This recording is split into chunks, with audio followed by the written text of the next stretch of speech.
Gde ste bre ljudi? Danas smo u novoj epizodi. Vidite što je malo lošija slika i dobra je. Nećemo raditi mali olimpijadu, ko što juče sam objasnio pravo. Trčat ćemo ja i Luigi. Sad ćemo vidjeti ko je brži. Sad čekajte, da je uzmem malo mjau da bude pošteno. Ovo se ne računa sad u trku.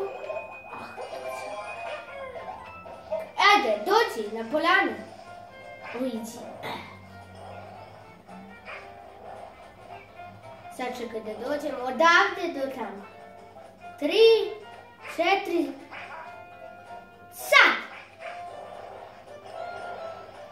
I Luigi je pobednik. Sad idu Princess vs. Toad. Ljudi, nastavimo kao Toad vs.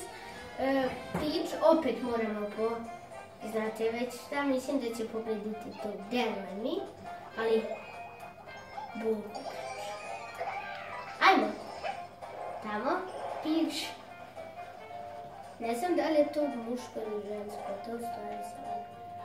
3, 2, 1, pali! I brži je Toad. Toad je ubedljivo brži. Sad još ljudi, opet idemo da bude pošteno. Sad ide finale, Toad vs. Luigi. Vidjet ćemo ko je najbolji u ovim skokovima. Znate šta su skokovi?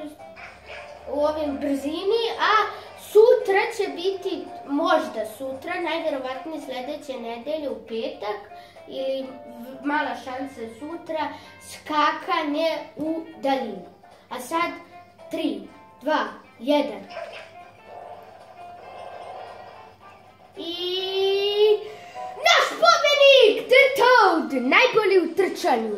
Ko volite trčanje, nekim nivoima trčanja koristite Luigija, u stvari Toada, ali možete i Luigija, bolje je Toad. Ćao.